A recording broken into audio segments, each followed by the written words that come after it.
I'm Faye, and I work in an office at a university hospital. I'm married to Stephen, and I thought this would be a new chapter in my life. But, surprise, our married life turned out to be really short. I didn't see that coming when we tied the knot. Stephen has been a manager at a home improvement store since we started dating. When we first met, I thought Stephen was kind, family-oriented, and decisive. He confidently proposed, and I said yes, thinking he was reliable. Stephen, who used to live with his parents, moved in with me after we got married. Despite our busy schedules, we managed to sync our days off and were planning our honeymoon. Just talking about it made me happy. And back then, I was really glad I married Stephen. But over time, things started to change.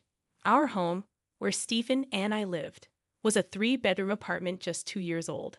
It was new, albeit a bit far from the city and not a luxury high-rise, making it reasonably priced. Considering all factors, I decided to go for it, and living there was pretty convenient. Stephen wasn't into luxury, so it was comfortable for both of us. Then one day, Stephen told me, "My mom and sister want to come over tomorrow to see our new home, so I've invited them." My initial reaction was that he should have talked to me about the date, considering I had work the next day while he was off. His decisiveness was good, but sometimes it hurt me when he didn't consider my feelings. I said, "I'll be at work, is that okay?" Stephen replied, "Sure, we'll just take a quick look around the house, and that's it." I agreed, thinking it would be a simple visit. However, when I got home the next evening, the atmosphere was lively. There was a pleasant smell, and in the living room, Stephen, my mother-in-law, and sister-in-law had prepared food and drinks, enjoying themselves. "What's happening?" I exclaimed. My mother-in-law, looking a bit tipsy, greeted me enthusiastically. "Oh, Faye, you're home. Done with work?" "You've been working hard." My sister-in-law, with a cheerful expression, said, "Hey, Buffet, you must be tired. But wow, this house is amazing. It's not fair that you get to live in such a place." Stephen was enjoying the moment, and I was the only one feeling out of the loop. "I was told you were coming for a house tour, but did you plan on having dinner as well?" I asked, trying not to upset them, as what was happening differed from what Stephen had told me. I felt a bit upset, but Stephen, with a smile, casually replied, My mom and sister said they had plenty of time, so we thought, why not have dinner?" Even though he said it was their time he was considering, not mine. I wanted to convey that I don't dislike my mother-in-law or sister-in-law, but I don't want to be on my toes in my own home. However, Stephen said, "My dad is not around anymore, and it's always just the two of them. They need a change of scenery once in a while." He said this in a carefree manner.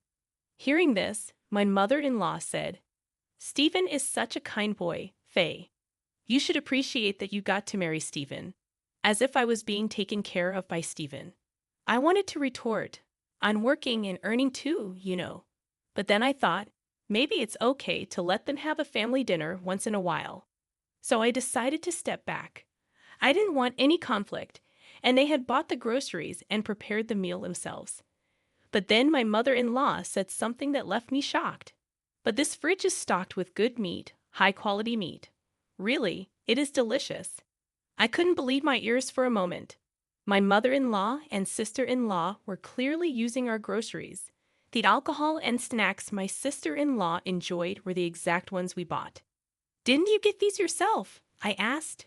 My mother-in-law nonchalantly replied, "Well, if there's this much in the fridge, no need to go shopping, right? Going to the supermarket is a hassle." She said it without any remorse.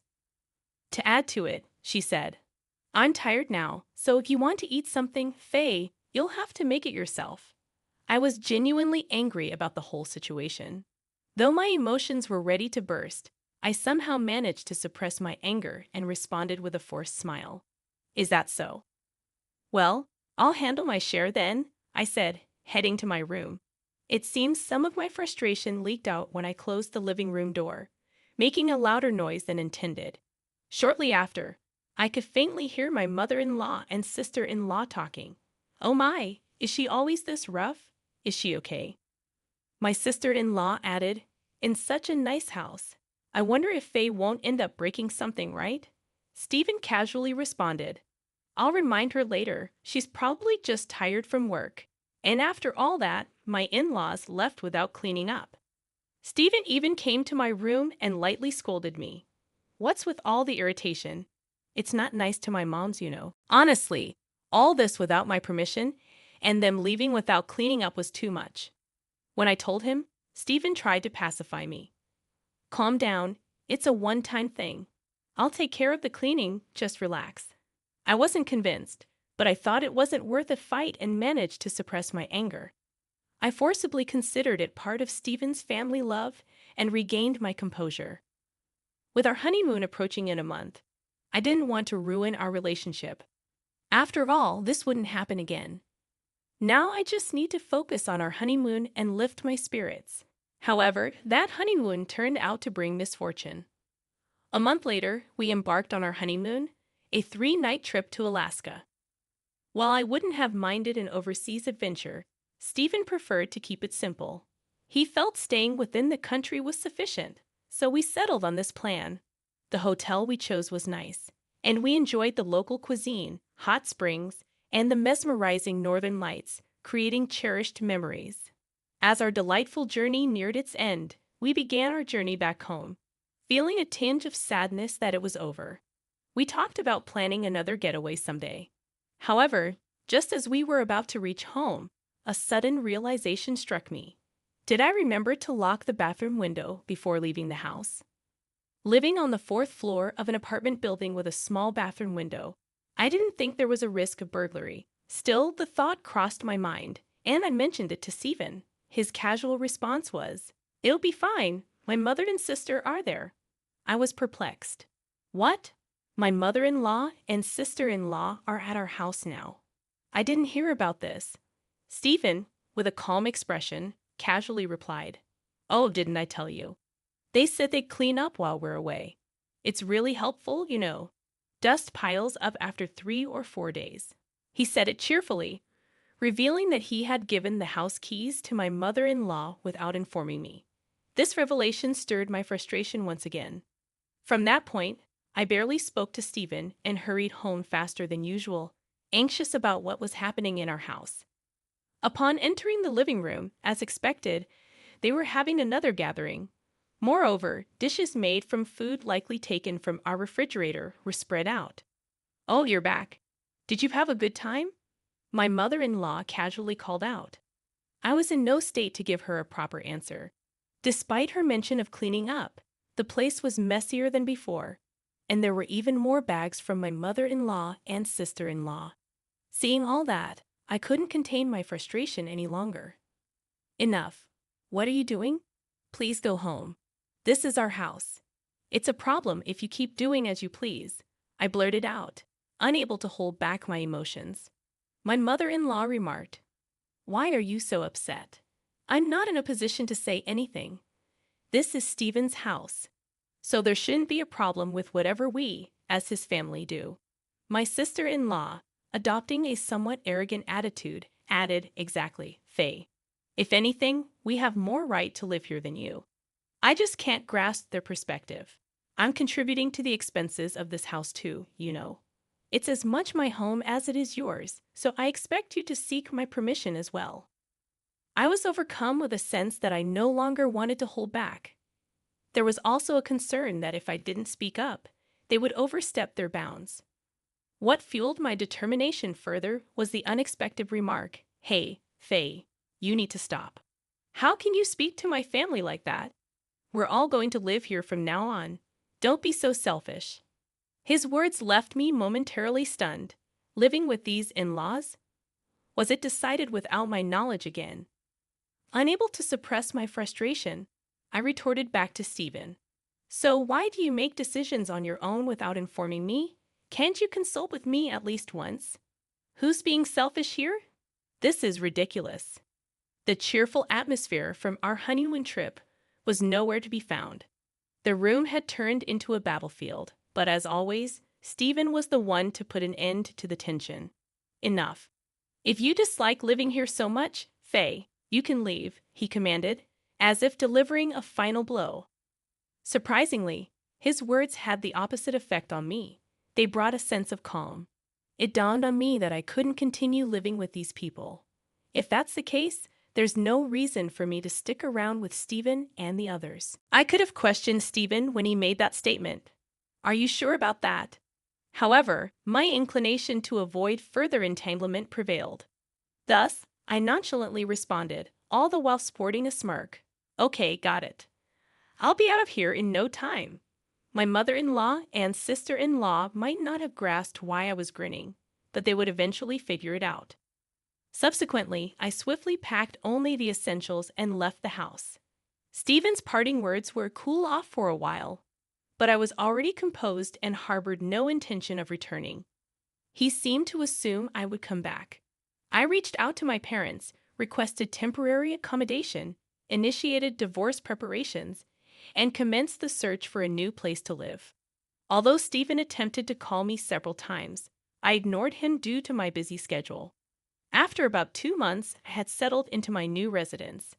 Recalling that I still had belongings at the house shared with Stephen, I decided to answer his call for the first time in a while. It was evident from the start that he was in a state of panic. "Faye, finally." "What are you doing? Come back now," he urgently repeated. Indeed, Stephen believed I was returning.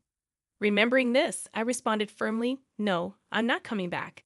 In fact, I've already filed for divorce and consulted with a lawyer. Let's discuss the property division." He was taken aback. Divorce? Please not that. I can't deal with that right now, he pleaded, growing even more frantic. To be frank, I had a pretty good idea of what was happening. When I inquired, "What's the matter?" he confessed, "I'm broke. I'm already in debt, so come back quickly." Well, that wasn't entirely surprising. I had seen it coming. Perhaps he thought he could afford to kick me out, assuming I would return. But to his disappointment, he was mistaken. Stephen wasn't earning much to begin with. His take-home pay was around $2,000 a month, and the monthly mortgage for the condo we bought was $2,000. So how was he managing it? I was contributing $1,500, and he was only putting in $500. Given that I was earning over 3 times his salary, it wasn't an issue. That's why I covered all other expenses like utilities and groceries. Even our honeymoon had to be modest because he claimed he had no money. At some point, I realized that it wasn't that he had expensive tastes. He simply lacked the income. Once I left, he had to shoulder all the expenses on his own. The condo was in his name, and the payments were deducted from his account. Consequently, with my departure, he lost the $1,500 I used to contribute every month. To make matters worse, Stephen's unemployed mother-in-law and sister-in-law were now living with him, undoubtedly adding to the living expenses. Therefore, it was natural for me to feel upset when Stephen made decisions about the house independently or casually used items from the fridge.